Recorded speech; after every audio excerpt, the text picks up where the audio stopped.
¿Cuál es la pregunta del millón? Esta pregunta no, obviamente. La pregunta del millón es... ¿por qué crees lo que crees? Para responderla habría que ver el mejor cartón de la historia moderna. Bueno, uno de los mejores. ¿Estás listo para que te muestre uno de los mejores dibujitos que se han hecho en la historia reciente de los periódicos que hay en el universo conocido? ¡Tarán! Antes de escuchar lo que dice, entérate de quién paga el micrófono. No, me estoy desviando. ¿Por qué crees lo que crees? Porque escuchas mucho al del mic sin preguntarte ¿quién demonios compró el mic? El gran Malcolm. No encuentro fallas en su lógica. No, ese no, habló de Malcolm X. Malcolm X dijo algo retelindo. No dijo eso, sino ponte al tiro, porque los medios de comunicación te harán amar al opresor y odiar al oprimido. Por eso hay quien cree que Pedro Castillo es el que hizo el golpe de estado. ¿Qué dijo? Yo soy Sergio Gómez Villarreal y este es tu brebaje diario de neta. Esto es Los pelos de la burra. El blog de Sergio Gómez Villarreal. Ya son 20 las personas que han sido asesinadas en Perú por protestas contra el golpe de estado, pero es que Pedro Castillo es el malo de la historia. Estamos completos, Monreal. Líderes del PAN y del PRD le dicen al senador morenista que ya es tarde para que se pase a la oposición.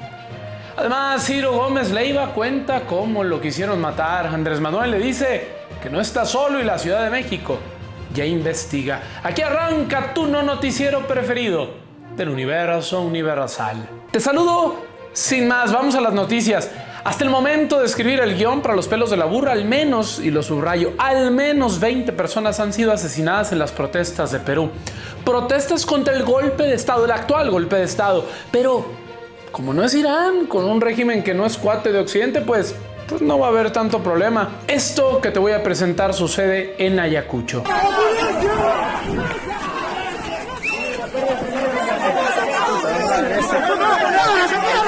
Y ya no te voy a mostrar más de estas imágenes espantosas.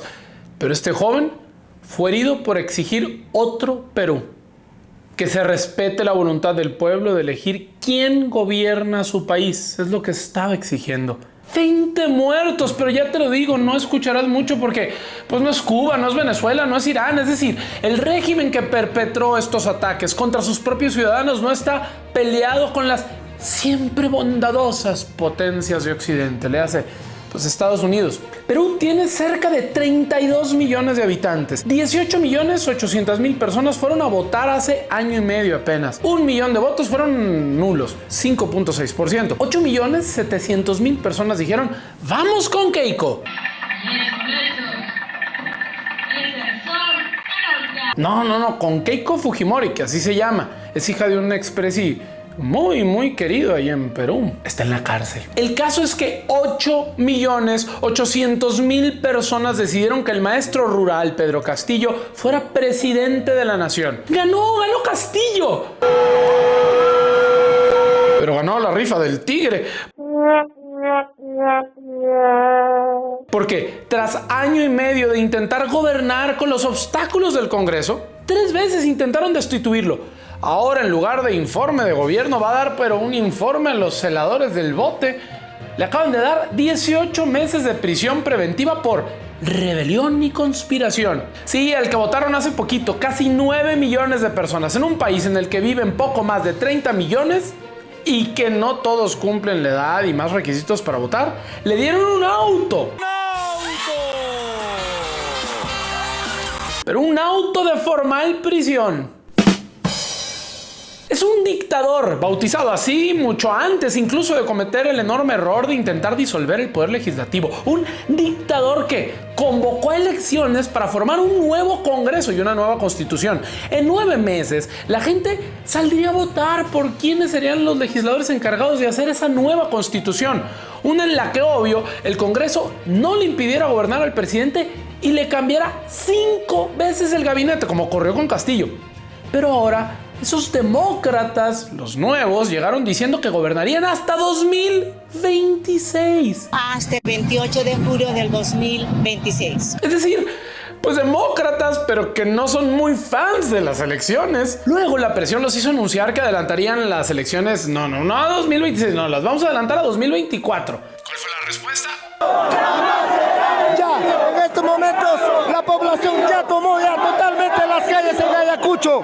Bueno, está bien, ya vamos a preguntarte quién quieres que te gobierne, pero no ahorita, o sea, hasta diciembre de 2023, ¿te parece en un año? Por cierto, esa iniciativa acaba de ser desechada en el Congreso, aunque pues están discutiendo otras. La idea de quienes protestan no es que les pregunten en un año o en 2, ni mucho menos en 3 años, quién va para presidente o para legislador.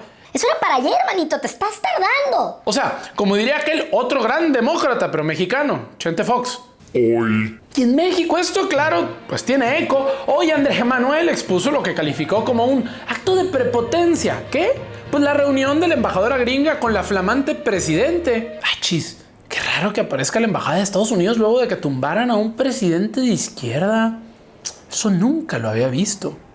Hasta el momento, unos días de que el poder que tumbó a Castillo pusiera a Dina Boluarte, han dimitido ya 2 ministros, 2 de los ministros de Boluarte, el de Educación y, bueno, la de Educación y el de Cultura.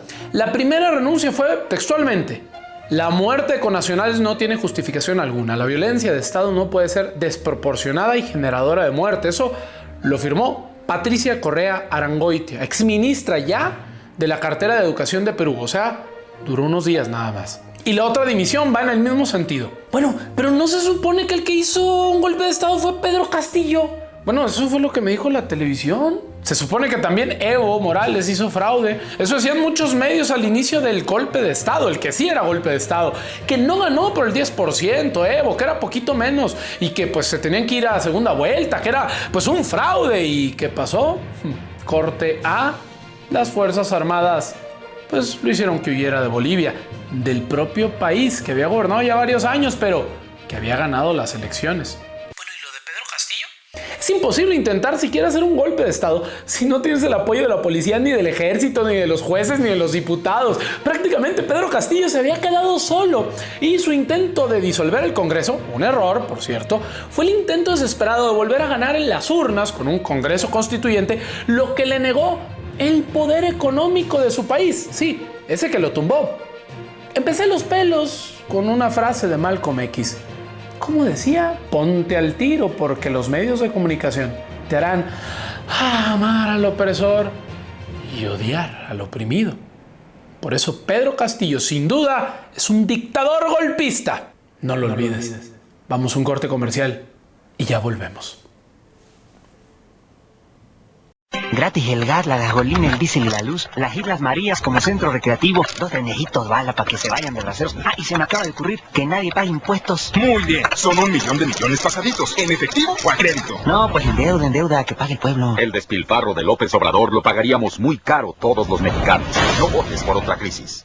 Y de vuelta a este espantosísimo corte comercial, vamos ahora a las noticias. A más noticias, y es que hoy amanecimos con pues una nueva, el intento de asesinato a Ciro Gómez Leiva, el conductor estelar de Imagen Televisión, del noticiero de Imagen Televisión y una de las estrellas de los noticieros de Radio Fórmula. Unos desconocidos, todavía no se sabe ni el móvil ni quién perpetró ese atentado, dispararon en contra de una camioneta blindada, que prácticamente el blindaje de la camioneta fue lo que le salvó la vida al periodista Ciro Gómez Leiva. Ya había recibido una amenaza de muerte hace mucho y por eso empezó a usar una camioneta blindada que le proporcionó la empresa para la que trabaja, Imagen Televisión. Si no, pues no sabría qué historia estaría contando ahora. El presidente Andrés Manuel arrancó su conferencia mañanera diciéndole a Ciro Gómez Leiva, dándole este mensaje: no está solo.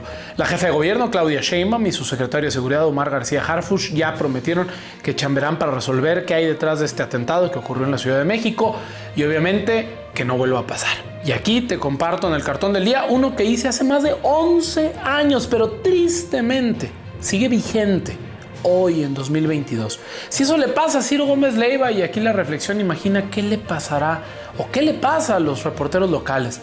De tu servidor, de Checo, publicado en 2011 en Milenio Diario Laguna, La Opinión. Este cartón se intitula El Blanco.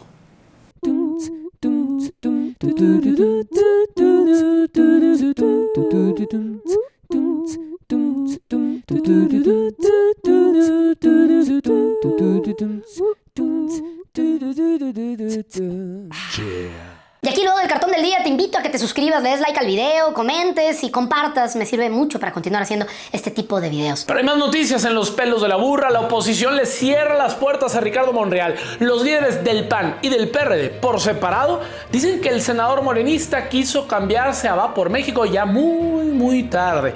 Jesús Zambrano, líder del Partido del Sol Azteca, del partido que la última vez que fue exitoso fue pues gracias a Andrés Manuel, dijo que esa ventana, por la que entraría Monreal, ya se cerró. Mientras en la entrevista con El Universal, el líder del PAN, Marquito Cortés, dijo que pues Monreal ya se definió muy tarde. Y en otra noticia que está relacionada, el consejero presidente del INE, Lorenzo Córdoba, le dice al oficialismo, luego de aprobar el Plan B en reforma electoral, que la Corte definirá si es o no constitucional lo que votó el legislativo. Aún no son tiempos de entierro, dice textualmente, guarden palas. Yo digo que se equivoca Lorenzo porque es fin de semana. ¿Cómo no va a ser tiempo de entierros? Además, Colombia sube 16% el salario mínimo para el siguiente año. Ay, ese Gustavo Petro, esos gobiernos de izquierda no respetan a nosotros los empresarios. Y en otra noticia, Twitter, como dirían en Monterrey, suspende cuentas de usuarios que publicaban información sobre Elon Musk, sobre el dueño de la empresa.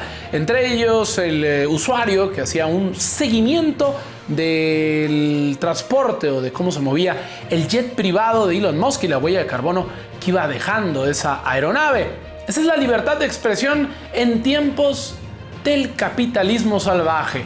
El dueño del río decide qué peces son los que nadarán. ¿Qué dijo? Yo soy Sergio Gómez Villarreal y esto fue Los Pelos de la Burra. Ojalá que te vaya bonito. El blog de Sergio Gómez Villarreal. Aquí te explico. Checo te explica. Yeah.